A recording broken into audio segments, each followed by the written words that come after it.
परमात्मा की जय। सदगुरु बंदी छोड़ कबीर साहिब की जय। सभी संतों की जय। सभी भक्तों की जय। आज के आनंद की जय। सकल हंस को बंदगी साहेब बंदगी।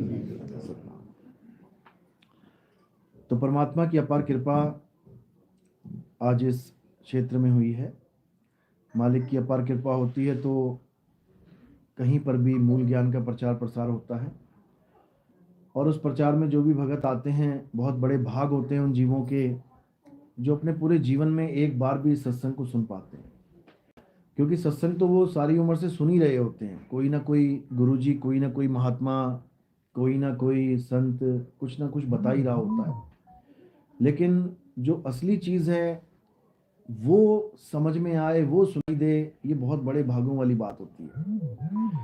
तो इसलिए कबीर साहब हमेशा यही समझाते रहे कि पहली बात तो आपने कभी किसी का सत्संग मिस नहीं करना है, सत्संग सबके सुनो। गुरु मेरे सभी बड़े अपनी अपनी ठौर। अगर आप आज यहाँ पे आए हैं, अब देखो कई भगत हैं, मधु परमहंस जी के शिष्य हैं, कोई जब बाबा जय गुरुदेव के शिष्य हैं, कोई राधा स्वामी था, कोई दंदन सदगुरु में था, कोई सतपाल जी महाराज के कितने शिष्य आए हुए हैं। तो ऐसे ही अलग अलग गुरुओं के शिष्य जो हैं वो आगे बढ़ते हैं। जब अपने ज्ञान से आगे का ज्ञान मिलता है तो उनकी तरक्की होती है, लेकिन तरक्की उसकी होती है जो किसी गुरु के पास हो। अब कई ऐसे आते हैं जो जिनका कोई गुरु नहीं होता, तो इसका मतलब ये नहीं कि उनका कोई गुरु कभी नहीं था, ऐसा नहीं है। अगर कोई हमारा सत्संग सुन के आता है और बिना गुरु के आ जाता है, इसका मतलब उसने पुराने जन्मों में इतना सत्संग सुना, इतना सत्संग सुना है कि उसको इस जन्म में कोई गुरु अट्रैक्ट ही नहीं कर पाया, कोई गुरु उसको आकर्षित कर ही नहीं पाया। यानी वो सीधा हमसे जुड़ रहा है, इसका मतलब उसने 12वीं पहले ही कंप्लीट कर रखी है, अब सीधे कॉलेज में एडमिशन हो रहा है उसका। तो ये भी बड़े बड़े भाग होते हैं जीवों के जो इस ज्ञान को समझ के गुरु धारण करते हैं। गुरु धारण करना तो सबसे जरूरी है इस जीवन में। साहिब कह रहे तरक्की बिल्कुल होगी, आपका बच्चा डॉक्टर जरूर बनेगा, लेकिन कब बनेगा? जब आपका बच्चा LKG UKG पहली दूसरी 5वीं 10वीं 12वीं पढ़ के आगे बढ़ेगा। और कोई कहे नहीं जी हम LKG ना करवाते अपने बच्चों को, हम पहली दूसरी 5वीं में ना डलवाते बच्चों, हम तो डॉक्टर बनाएंगे सीधे। तो उसके लिए कबीर साहब ने बिल्कुल मना किया कि नहीं, गुरु तो सारे धारण करने ही पड़ेंगे आपको, लेकिन फिर भी आपको सच्चे गुरु की पहचान पता होनी चाहिए। जैसे हमने बच्चे को डॉक्टर बनाना है तो हमें पता है ना कि डॉक्टर कहाँ बनाया जाता है, कहाँ बनाते हैं? MBBS कॉलेज में। जिस कॉलेज में MBBS है वहीं पे डॉक्टर बनेगा, बन के निकलेगा। हम कभी ये नहीं सोचते कि 5वीं क्लास में डॉक्टर बन के निकल जाएगा, 7वीं में 10वीं में 12वीं में डॉक्टर बन जाएगा, कभी नहीं। क्योंकि हमें पता है कि वो उसका टारगेट कहाँ पे है, कहाँ पहुंचना है। इसी प्रकार हमें गुरु का भी पता होना चाहिए कि पूरा गुरु मिलना आखिर इसका मतलब क्या है। क्योंकि हर इंसान यही कह रहा है मेरा गुरु पूरा, मेरा गुरु पूरा। अब पूरे का मतलब ही नहीं पता है कि मेरा गुरु पूरा इसका मतलब क्या है। इसका मतलब है ज्ञान आधार से पूरा, यानी मेरे गुरु ने जो मुझे ज्ञान दिया वो पूर्ण ज्ञान दे दिया, वो ज्ञान अधूरा नहीं रहा। और बाकी जो गुरु हैं वो ज्ञान तो दे रहे हैं लेकिन अधूरा।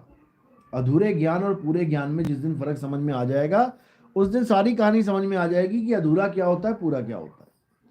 तो वाणी समझा रही है कि अपने पूरे गुरु को पहचानो। पहले कैसे पहचानोगे? जब परख करोगे। शब्द विवेकी पारखी सो माथे का मोर, यानी शब्द की परख करोगे विवेक के द्वारा, तब समझ में आएगा गुरु पूरा क्या होता है। उसकी पहचान क्या बताई है? सोई गुरु पूरा कहावे, जो 2 अक्षर का भेद बतावे, एक छुड़ावे एक लखावे, तब प्राणी निज घर को जावे। बिल्कुल क्लियर 2 लाइनों में सारा भेद खोल दिया है कि पूरा गुरु किसी के कहने से नहीं होता कि 5,000 5 लाख 5 करोड़ बंदा कह दे कि मेरा गुरु पूरा है तो वो पूरा ही हो गया। आजकल लोगों को इंटरव्यू दे दे के साबित करवाया जा रहा है कि मेरा गुरु पूरा है, मेरा गुरु पूरा है। पूछो कैसे पूरा है? कहता मेरे कैंसर ठीक हो गया, मेरी किडनी ठीक हो गई, मुझे पेशाब का रोग लगा था वो ठीक हो गया, मुझे ऐसा था वैसा था वो। अरे ये काम तो एक आम डॉक्टर भी कर सकता है। कितने हॉस्पिटल्स हैं जहां पे डॉक्टर के पास जाते हैं लोग और अपना इलाज करवा के वापस आ जाते हैं। इसमें गुरु की क्या जरूरत है? फिर कल को कहने लग जाओगे मेरा टायर पंचर हो गया था, गुरु की दया से पंचर अपने आप ठीक हो गया। तो भैया वो पंचर वालों की दुकानें बंद कर देते हैं, फिर जो गुरु पूर्ण है वो पंचर भी अपने आप लगता रहेगा, कोई वॉल किसी की खिसक गई इधर से वो भी ठीक हो जाएगी, किसी का लेंटर गिरने वाला है वो भी ठीक हो जाएगा, किसी की नाली की पाइप जाम हो गई है वो भी ठीक हो जाएगी। अरे भाई, गुरु का काम ये नहीं होता है। गुरु का काम होता है तुम्हें तुम्हारा सत्य स्वरूप लखा देना। एक छुड़ाए एक लखाए तब प्राणी निज घर को जाए।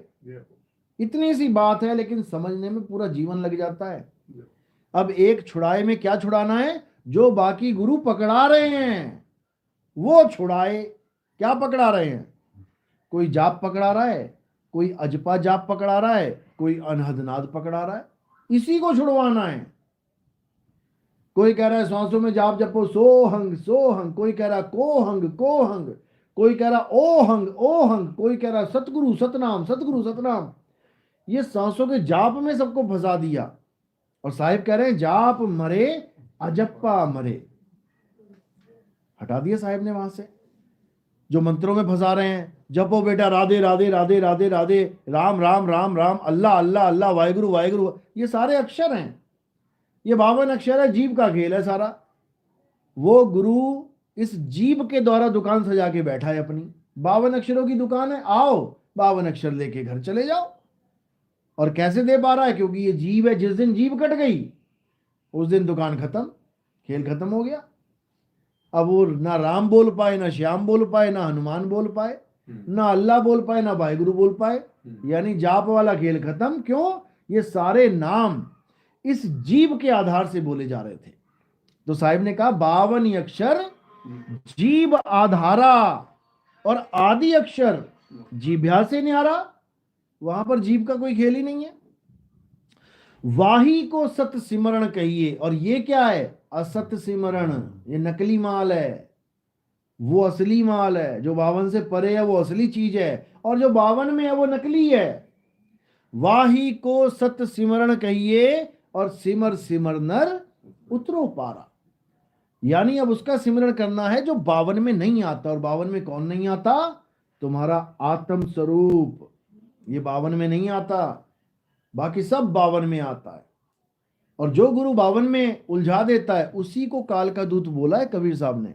कबीर सागर में जहां पर भी आता है काल का दूत आएगा, काल का दूत आए, ये वही हैं, यही गुरु लोग हैं जो तुम्हें 52 में उलझा रहे हैं। तो कह रहे हैं जो नर पड़े 52 के फेरा, और सो नर जानो काल के चेरा। और जब 52 का टूटे डोरा, सहजे छूटे काल झकोरा। और फिर नहीं आए फिर नहीं जाए, सार शब्द में रहे समाए। जो सच्चा गुरु होगा वो तुम्हें ये नहीं बोलेगा चलो सतलोक चलते हैं, चलो अलग लोग चलते हैं, चलो अगम लोग अनामी लोग चलते हैं। सच्चा गुरु क्या बोलेगा? चल बेटा शब्द में चलते हैं, क्योंकि हमारा ठिकाना शब्द है। सूरत समाए शब्द में। तो जब सूरत शब्द में समाएगी तो ठिकाना क्या हो गया सूरत का? शब्द। जैसे अभी हम कहाँ समाये हुए हैं? इस मकान में समाये हुए हैं, तो ये हमारा ठिकाना है। तो कह रहे रहना नहीं देश बेगाना है, और ये धरती कागज की पुड़िया, बूंद पड़े घुल जाना है। और ये संसार झाड़ी और झाकर, अरे उलझ पुलझ मर जाना है। और कहें कबीर सुनो भाई साधो, सतगुरु नाम ठिकाना है। ये है ठिकाना, सतगुरु का नाम ही ठिकाना है। उस नाम में ही रम जाना है तुमने, उस नाम में रमण करना है। इसी का इशारा गीता में मिला है। अध्याय 3 17वां श्लोक है, अर्जुन जो अपनी आत्मा में रमण करते हैं, यानी जो अपनी आत्मा में रम गए, जो अपनी आत्मा में संतुष्ट हैं, जो अपनी आत्मा में तृप्त हैं, उनके लिए कोई धार्मिक कर्म कर्तव्य लागू ही नहीं होता। उनको कुछ करने की जरूरत ही नहीं है। ना कोई मंत्र, ना कोई जंतर, ना कोई तंत्र, कुछ भी नहीं करना है। बस अपनी आत्मा में रमे रहो। कैसे रमोगे? जब तुम्हारे जीवन में भेदी गुरु आएगा, वो तुम्हें मंत्रों से दूर करेगा, राधे राधे छुड़वा देगा, हरे कृष्णा छुड़वा देगा, राम राम छुड़वा देगा, अल्लाहु अल्लाहु छुड़वा देगा, वाहिगुरु वाहिगुरु छुड़वा देगा, कबीर कबीर छुड़वा देगा, सारे नाम छुड़वा देगा। और क्या लखाएगा? तुम्हें तुम्हारा आत्म स्वरूप लखाएगा। एक छुड़ाए एक लखाए तब प्राणी निज घर को जाए। फिर वहां पर देह का कोई खेल नहीं रह गया, वहां गुरु देही नहीं रहा, वहां गुरु कौन हो गया? विदेह हो गया, शब्द गुरु हो गया। वहां पर देह वाला खेल ही खत्म हो गया। देह का खेल तो यहां तक है, गुरु जी ऊपर बैठे हैं, चेला जी नीचे बैठे हैं, यहां तक है ये खेल। और जब भक्ति करोगे तब क्या होगा? कहते गुरु को कीजिए दंडवत और कोटि कोटि प्रणाम, और कीट न जाने भृंग को, और गुरु कर ले आप समान। तब मुझ में और आप में कोई फर्क नहीं रहेगा। कब? जब तुम अपने स्वरूप को जानोगे। और तुम अपने स्वरूप को जान नहीं पाओ, कहो तो मैं तो खुद नितिन दास हूं। नितिन दास क्या चीज है? मैं ही नितिन दास हूं। अरे स्वरूप तो जान ले पहले, नितिन दास तो तू हो ही जाएगा। नितिन दास यहां नितिन दास ही बनाने आया है सबको, लेकिन स्वरूप तो जान लो। केवल कथनी ज्ञान लेके कि हाँ मैं भी आत्मा, वो भी आत्मा, तू भी आत्मा, हम सब एक हैं, हम सब बराबर हैं, तब समझ में आएगा। जब पाओगे तब पता लगेगा हम सब बराबर हैं। कैसे बराबर हैं? बातों से बराबर थोड़ी नहीं हो जाएंगे भाई। प्रधानमंत्री भी एक आम आदमी है, तुम भी एक आम आदमी हो। आम आदमी क्यों बोला? हड्डी मांस, आंख कान बाल खाल सब में एक जैसा है, लेकिन उसका औहदा और तुम्हारा औहदा, अरे जमीन आसमान का अंतर होगा। तुम उसके बराबर कब पहुंचोगे? जब तुम इलेक्शन लड़ोगे, तुम्हें वोट पड़ेंगी और तुम पीएम की कुर्सी पे बैठोगे, तब तुम कह सकते हो भैया तुझ में मुझ में कोई फर्क नहीं है, नहीं है। और ये कब होता है? जब शीश दिया जाता है। शीश दिया क्या किसी ने? कबीर साहब की वाणी तो समझ में आ गई, कीट न जाने भृंग को गुरु कर ले आप समान। उससे पहले कुछ और भी तो बोला है, गुरु को कीजिए दंडवत कोटि कोटि प्रणाम, कीट न जाने भृंग को गुरु कर ले आप समान, ये बोला है। शीश दिए जो गुरु मिले, और तो भी सस्ता जान। अब शीश मांग के देखे किसी से, देखो कैसे गालियां देगा। अगर किसी से शीश मांग लें तो 3600 गालियां दे देगा गुरु को। क्यों? क्योंकि शीश कोई देना नहीं जानता। जिसको जलाते हो ना हर साल जाके, उसने 10 बार शीश दे रखा है। जिसको तुम राक्षस मान रहे हो, जिस रावण को, उसने अपने गुरु को, अपने भगवान को 10 बार शीश दे रखा है। तुम उंगली दे के दिखा दो किसी भगवान के नाम पे, शीश तो बहुत दूर की बात है। तो यहां पर गुरु तुम्हारा ये शीश नहीं मांगता है, यहां पर गुरु तुम्हारे अहंकार का शीश मांगता है। यानी सरेंडर हो जा। जिस दिन चेला सरेंडर हो जाए गुरु के आगे, फिर कुछ बचता ही नहीं है। तू तू करता तू भया, मुझ में रहा ना हूं, आपा परखा मिट गया, और जित देखूं तित तू। यानी मैं जब मिट गया, जब मैं मिट गया तो तू ही तू है। फिर तुझ में और मुझ में, यानी जो तू सो हम, फिर हम में कोई फर्क नहीं रहा। लेकिन ये कब होगा? जब इस आपा को खत्म करोगे, जब अपने आप को आदमी, औरत, सरदार, मोना, पंडित, मुल्ला, काजी, इन सब चीजों से आजाद कर दोगे, तब परखोगे, तब समझ में आएगा जो तू सो हम। ये अवस्था तब बनेगी जाके, ये बातों से नहीं बनेगी कि हमारे सत्संग सुने किसी ने और अपना YouTube चैनल बना के गुरुजी बन गया। 84 में पूंछ लगेगी पीछे, मक्खियां उड़ानी पड़ेंगी पूंछ से, तब समझ में आएगा कि क्या होता है ये 84 का खेल। अभी नहीं समझ में आ रहा है। अभी तो लग रहा है कि मेरी फोटो आ गई YouTube पे, उसको ये भी नहीं पता कि ये तेरी फोटो है भी कि नहीं। उसको ये भी नहीं पता कि जिस फोटो को तू डाल रहा है वो तू है भी कि नहीं। क्यों? क्योंकि स्वरूप ज्ञान नहीं है। स्वरूप ज्ञान नहीं है। जो अपनी फोटो को देख के इतरा रहा है ना, उसको स्वरूप ज्ञान नहीं है। वो उलझ गया उस फोटो में। यानी वो किससे प्रेम कर बैठा? वो उस शरीर से प्रेम कर बैठा जो उसका नहीं है, उसका स्वरूप नहीं है। किसका है ये? देव निरंजन सकल शरीरा। उसने बाकी शरीरों को हटा के एक से मोह कर लिया, ये है, ये हूं मैं। फंस गया। फंस गया। अब क्या होगा? अब 84 के शरीर मिलेंगे। क्या कुत्ते को अपने शरीर से मोह नहीं है? एक मक्खी जो गंदगी पे बैठती है, तुम उसको भी मारने आओगे तो वो उड़ के जान बचाएगी, अपना शरीर बचाएगी वो। यानी एक मक्खी में और तुम में कोई फर्क नहीं रहेगा जब तक अपने स्वरूप का ज्ञान नहीं प्राप्त कर ले। अब अपना स्वरूप जान लिया ना, उसके बाद कोई फोटो तुम्हें विचलित नहीं कर सकती। तुम 1000 फोटो लगाओगे तब भी तुम नहीं मान पाओगे कि ये मैं ही हूं। जैसे हमारी मजबूरी है, गुरुपद पे बैठे हमें फोटो लगानी पड़ती है, लोगों को बताना पड़ता है भैया ये ज्ञान कौन सी गाड़ी में से निकल रहा है, ये गाड़ी है कौन से स्पीकर में से निकल रहा है, बताना पड़ेगा, हमें मजबूरी है हमारी। लेकिन हमारा ही चेला फोटो लगा के घूम रहा है, इसका मतलब चेला समझ नहीं पाया गुरु के ज्ञान को। अरे हमने जब सत्संग शुरू किए 2 साल हमने कभी ना शक्ल दिखाई किसी को। 2018 से शुरू किए ना, 2020 में पहली वीडियो आई होगी मेरी, वो भी किसी भगत ने बना दी होगी, क्योंकि नाम दीक्षा देते हुए किसी ने बना ली होगी। नहीं तो हमारा कोई रोल ही नहीं है शरीरों का। गुरु बिना शरीर के सत्संग कर रहा है, लेकिन चेले के आग लगी पड़ी है कि भैया हमारी फोटो आनी चाहिए। बस यही है काल का जाल।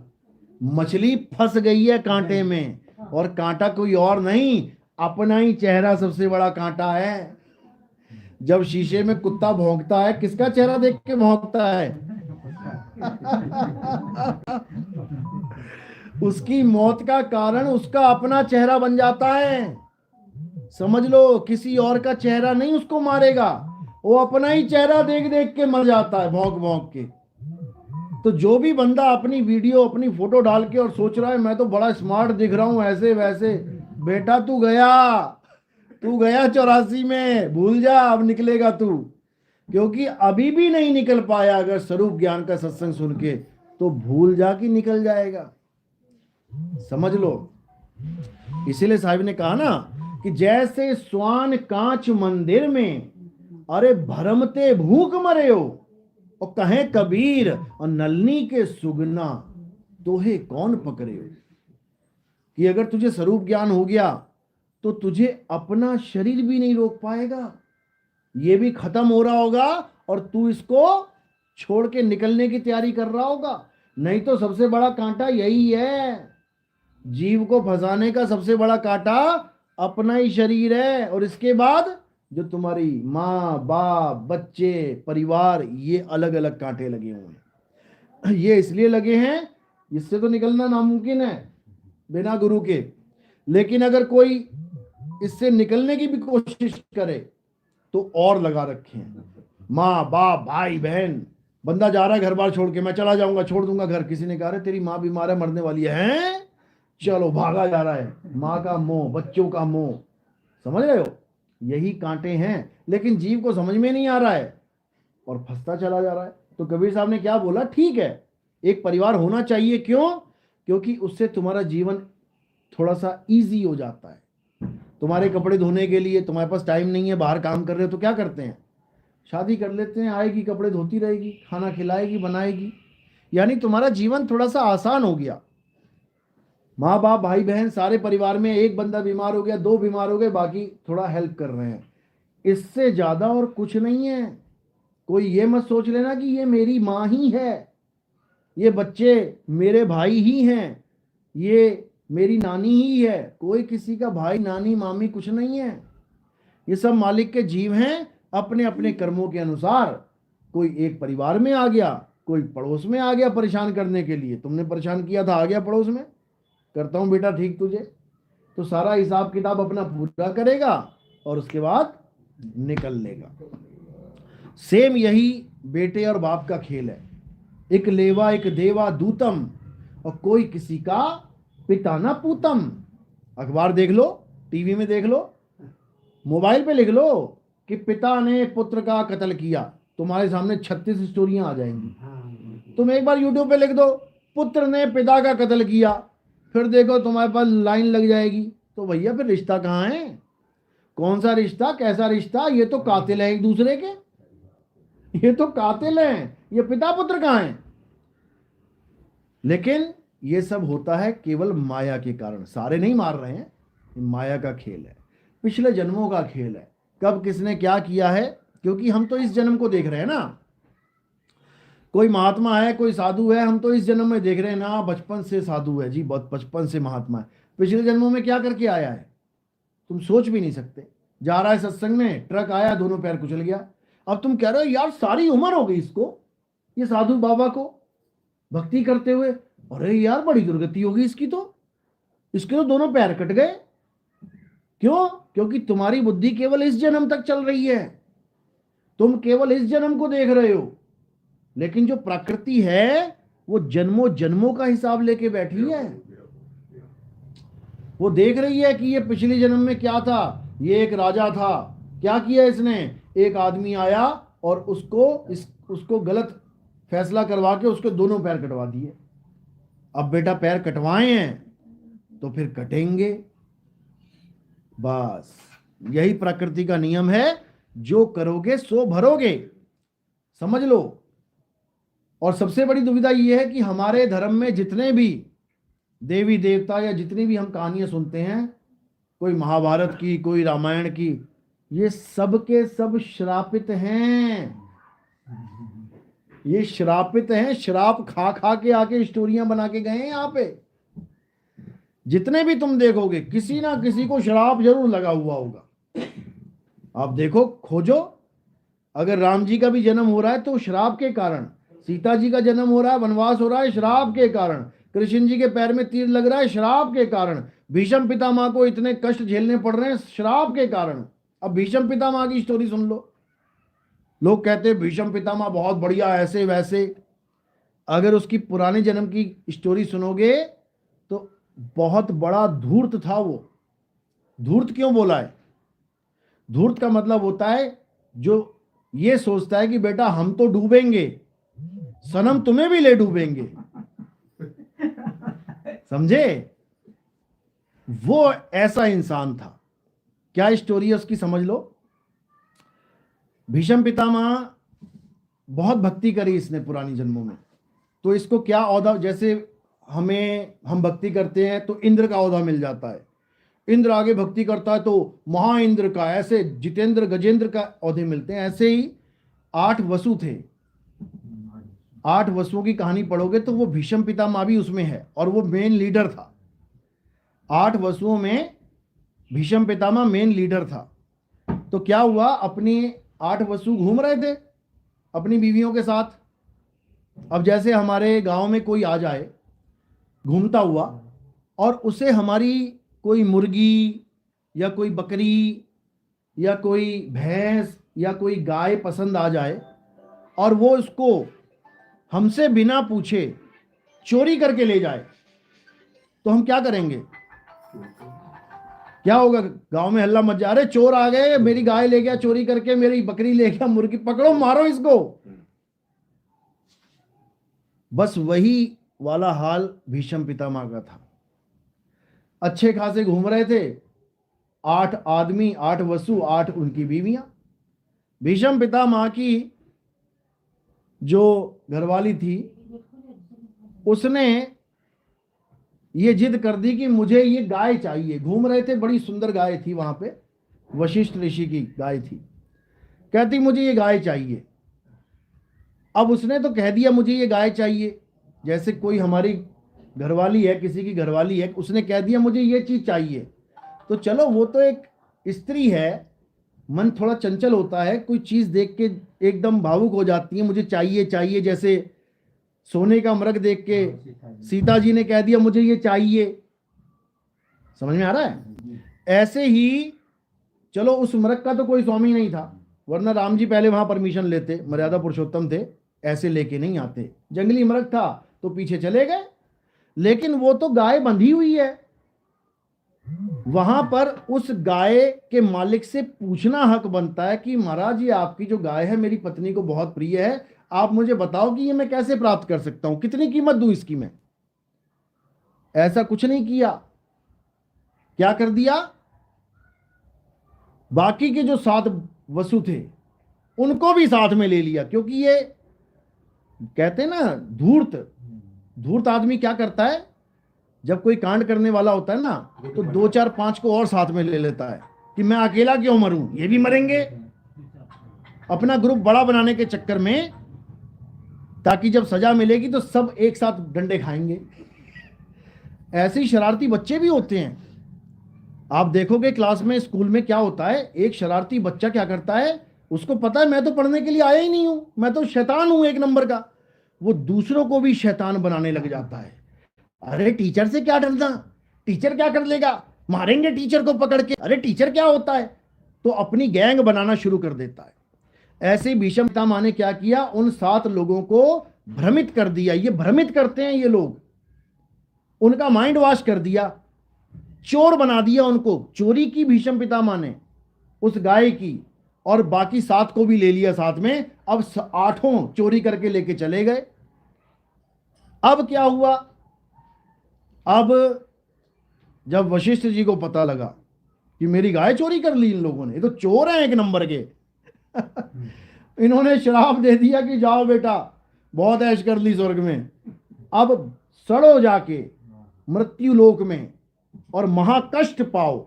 अब जब ये खबर वहां पहुंची, अब थर थर कांपे सारे, क्योंकि चोर चोरी तो कर लेता है लेकिन जब सजा मिलती है ना, तब बेचारे की हालत खराब होती है। अब भागे, फिर भागे, बचाओ गुरुजी, छोड़ दो, क्षमा करो। 8 के 8 पहुंचे। तब क्या हुआ, माफी मांगने लगे। तो गुरु होता है भाई, उसने कहा, उसने दिव्य दृष्टि से देख लिया कि यार ये 7 लोग तो निर्दोष हैं, क्योंकि असली कीड़ा तो ये है, इस कीड़े को ठीक करना है, इन लोगों को माफ कर देते हैं। लेकिन श्राप दिया, ले नहीं सकता वापस। तो उसने क्या किया, उसने एक हल बता दिया इसका कि ये काम करो, जन्म जरूर लो और गंगा के, क्योंकि गंगा को भी श्राप लगा हुआ था ब्रह्मा जी का कि तू भी औरत बन जाके। तो इन दोनों ने ऐसे सिस्टम बना दिया कि गंगा का पुत्र बन के आएंगे हम 8। और इस श्राप से मुक्ति कैसे मिलेगी कि जैसे ही पैदा होंगे गंगा हमें पानी में डुबो दे, यानी बच्चे को ही गंगा में डुबो देना है, तो उसको महाकष्ट नहीं आएगा। थोड़ी देर के लिए आया, प्राण निकले, चला गया अपने घर। इसीलिए कहते हैं कि गंगा मुक्ति प्रदान करती है। मुक्ति किसको प्रदान कर रही है, अरे पैदा होते ही डुबाओ तब मुक्ति प्रदान हो रही है। जिसको मुक्ति चाहिए, बच्चा पैदा करो, गंगा में डाल दो, मिल गई मुक्ति। कर्म करने के बाद मुक्ति थोड़ी नहीं मिल रही, उसके बाद तो कर्म भोग होता है। तो ये हल उनको पता लग गया कि भाई ये सबसे आसान है। देखो, मरना स्वीकार कर लिया उन लोगों ने, उन 7 ने मरना स्वीकार कर लिया कि हमें जैसे ही पैदा होंगे माताजी हमें डुबो देना, हमारा काम बन जाएगा। तो 7 को तो उन्होंने डुबो दिया, लेकिन 8वें के लिए क्या बोला ऋषि ने, कहता इसको नहीं मौत मिलेगी, इसको मौत भी नहीं देंगे हम। ये है असली फसाद की जड़, ये है असली गंदगी, इस गंदगी को धोएंगे, इसको इतना कष्टमय जीवन देंगे, इतना कष्टमय, तब जाके इसकी चोरी का पाप खत्म होगा। इसीलिए महाभारत में सबसे कष्टमय जीवन किसका है, भीष्म पितामह का है।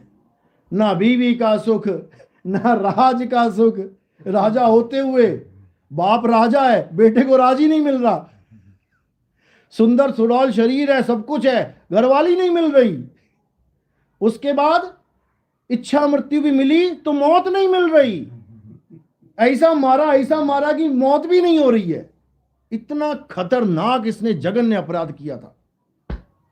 जघन्य अपराध चोरी करना नहीं था, चोरी तो हो जाती है, कोई बात नहीं, किसी से भी हो जाती है। जघन्य अपराध क्या है, दूसरों को भरमाना, ये जघन्य अपराध है। कबीर साहब ने भी ये बोला है कि तूने जाना है तू जा, तूने डूबना है तू डूब, लेकिन जो किसी और जीव की बर्बादी का कारण बनता है, फिर बेटा परमात्मा का दोषी होता है वो, क्योंकि परमात्मा के बच्चों को बर्बाद कर रहा है। अब तेरा किसी और से झगड़ा नहीं, अब परमात्मा से झगड़ा है। ये है असली कहानी भीष्म पितामह की।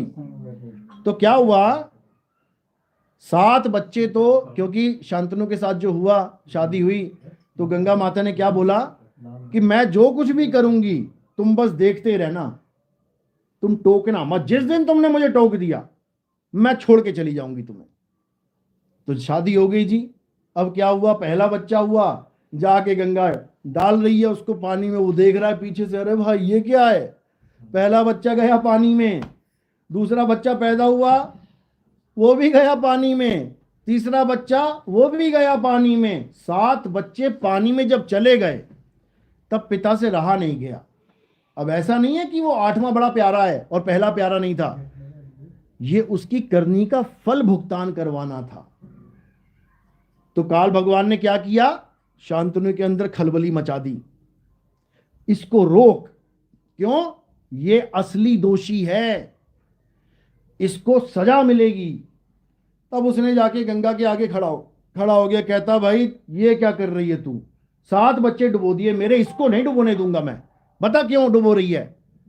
तो उसने बता के चली गई, तो वो रह गया हाथ में। अब जब बता के चली गई तो पिता ने क्या किया, अब पिता को पता लग गया कि भैया ये तो बहुत खतरनाक खेल हो रहा है, उसको इच्छा मृत्यु का वरदान दे डाला। भीष्म पितामह को उसी के पिता ने इच्छा मृत्यु का वरदान दिया था। वो वरदान भी उसके लिए मुसीबत की जड़ बन गया था, क्योंकि अगर वो वरदान ना होता उसके पास, अगर वो वरदान ना होता उसके पास, तो वो कभी अपने गुरु से जंग नहीं लड़ता। वो अपने गुरु से भिड़ गया इस चक्कर में कि मेरे बाप ने मुझे वरदान दे रखा इच्छा मृत्यु का, ये गुरु क्या करेगा। और वो समझ नहीं पाया कि जिसको तू द्वारिकाधीश द्वारिकाधीश कृष्ण जी कर रहा है, वो उसी का रूप है, वही कृष्ण है, सामने गुरुजी बन के खड़ा है तेरे। जिसको अपने 100 जन्म याद थे, वो ये नहीं याद कर पाया कि ये कौन है। समझ लो, यानी उसका वरदान उसके लिए अभिशाप बन गया, वो अपने गुरु से ही भिड़ गया। अगर उसको ये वरदान ना होता, उसकी हिम्मत नहीं थी कि अपने गुरु से भिड़ता, तो उसका भी फल मिला, उसे गुरु से भिड़ने का भी फल मिला। क्यों, क्योंकि उसने जो 101 जन्म में पहले जिस सांप को फेंका था झाड़ियों में, इस प्रकृति ने 100 जन्म तक उसका कोई हिसाब नहीं दिया, उसको उससे हिसाब नहीं लिया। और 100 छोड़ो, हजारों जन्म उससे लेती ही ना, क्या पता, कई लोग मर जाते हैं पैरों के नीचे आके।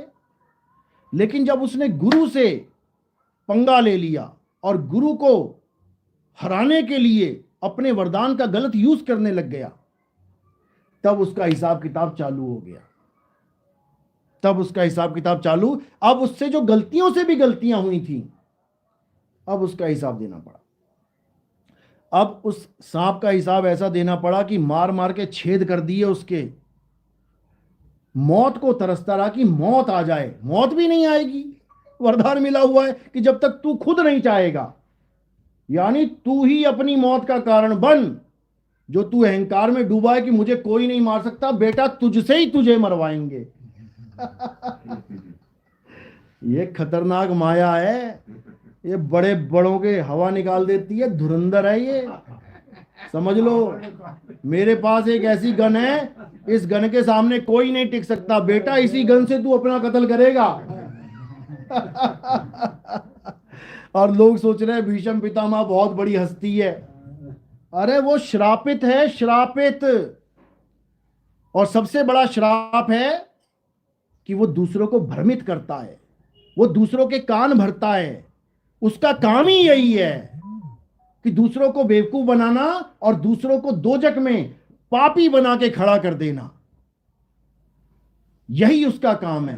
पहचानना है उसको और उससे दूर हो जाना है, नहीं तो बाकियों की भी हालत खराब हो जाएगी, फिर मर मर के मुक्ति लेनी पड़ेगी जैसे बाकी साथ ने ली। तो इसी को समझना है, यानी हर खेल, हमारा हाथ कट रहा है, हमारी आंखें फूट रही हैं, हमारे सिर पे कुछ टकरा गया, चिथड़े उड़ गए, ऐसा कुछ भी नहीं है इस संसार में जो गलत हो रहा है। पहले इसको समझ लो। कई लोग फोन करते हैं, गुरुजी ऐसे ऐसे हो रहा है, गुरुजी ठीक कर दो। अरे भैया वो ठीक ही हो रहा है, क्योंकि हम और तुम इस जन्म में देख रहे हैं कि क्या हो रहा है। अरे उसके पिछले जन्मों की स्टोरी कौन देखेगा। तुम्हारे लड़के को किसी ने तुम्हारे सामने 5 टुकड़े कर डाले, अब तुम क्या करोगे। तुम श्राप दोगे, जैसे मेरे बेटे को मारा है भगवान तेरे भी टुकड़े करे। उस जन्म में नहीं हुए टुकड़े, अगला जन्म आया। अब क्या हुआ, बाइक पे जा रहा है और ऐसा टकराया कि 5 टुकड़े, वो चिथड़े उड़ गए उसके। अब कोई देखेगा कहेगा अरे रे, ओहो बहुत बुरा हुआ इसके साथ, बहुत बुरा हुआ। लेकिन जब तुम पुरानी स्टोरी पढ़ोगे ना उसके जीवन की, तो तुम कहोगे भैया बहुत अच्छा हुआ, ये तो पिछले जन्म में ही हो जाना चाहिए था। समझ रहे हो? इसलिए इस दिमाग में से ये चीज निकाल दो कि इस दुनिया में अच्छा नहीं हो रहा। अब तुम कहोगे वहां पे बम फट रहे हैं, ऐसा हो रहा है, ये भी उसी का एक हिस्सा है। क्योंकि तुमने ऐसे काम ही नहीं किए कि तुम्हारे सिर पे फटे। उन लोगों ने ऐसे काम कर रखे हैं कि उनके सिर पे फट रहे हैं। ये प्रकृति सबका अकाउंट चेक कर रही है, समझ लो। जिनका अकाउंट ऐसा है बहुत खतरनाक, उन सबको एक ही देश में ले आई। आ जाओ बेटा, सीरिया में आ जाओ सारे।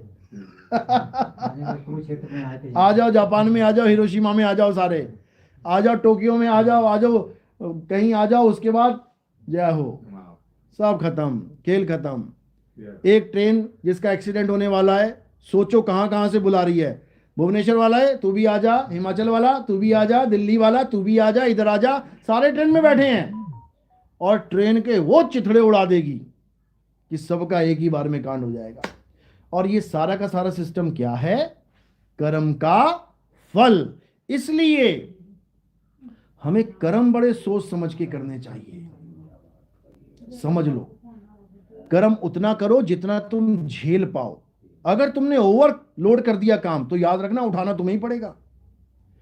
समझ लो, 10 किलो की बोरी बनाओगे तो वो तुम ही उठाओगे, और 50 किलो की बना लोगे तो वो भी तुम्हें ही उठानी पड़ेगी।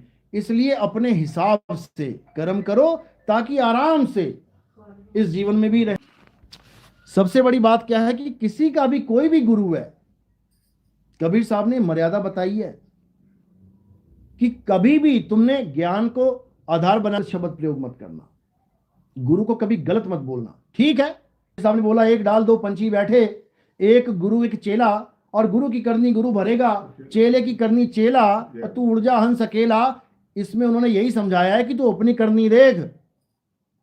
तू गुरु की करनी देखेगा दिक्कत में आ जाएगा, क्योंकि गुरु क्या कर रहा है, क्यों कर रहा है, उसके पीछे क्या गुप्त भेद है, तुझे थोड़ी नहीं पता। भाई कोई दुकान खोल के बैठा है, उसके पास 100 ग्राहक, 1 महीने में दे दियो, किसी को कह रहा मुझे शाम 3 बजे तक चाहिए, तो भाई जैसा ग्राहक आ रहा है उसके साथ वैसे ही डील करेगा वो, क्योंकि वो जानता है कौन कैसा है। लेकिन जो बाहर का बंदा बैठा वो कहेगा यार ये कैसा आदमी है, किसी को कहता है 1000 दे देना बाद में, किसी को कहता है तू मत दे, ये क्या चक्कर है, क्योंकि तुम्हारी समझ में आएगा ही नहीं। गुरु क्या कर रहा है, वो गुरु जानता है, गुरु किसके साथ कैसे डील कर रहा है वो पहचानता है। तुम अपने मतलब से मतलब, काम से मतलब रखो, समझ लो इस बात को।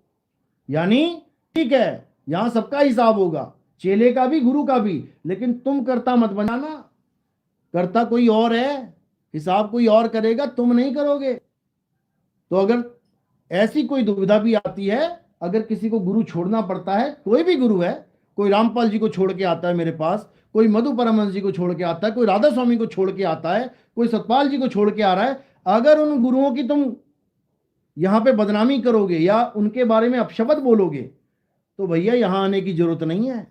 क्यों? क्योंकि जिसके पास 10 साल रहे उसको तुम गलत बोल रहे हो, तो मेरे पास रह के तुम मुझे भी बोलने लग जाओगे।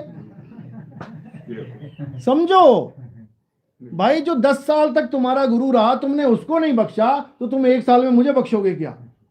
ऐसे लोगों को हमारे एंट्री ही नहीं है। समझ लो, गुरु को कीजिए दंडवत, चाहे वो कैसा भी गुरु है, पहले दंडवत करो उसको। यानी जिससे तुमने कुछ भी ज्ञान लिया है, अरे उस ज्ञान की तो लाज रख लो, उस ज्ञान की तो लाज रख लो। इतना भी लोग नहीं समझते हैं, और गुरु के बारे में आते हैं फोन कईयों के ऐसे वैसे। अरे ठीक है, ऐसे वैसे जो उसने किया, वो बैठा है ना जेल में, तू क्यों अपने सिर पे भार ले रहा है भाई? तू बता तूने क्या किया, तू अपना चिट्ठा खोल, बचपन से लेके आज तक तूने क्या गलत काम किए, तू रख मेरे सामने, एक भी चेला नहीं रखेगा।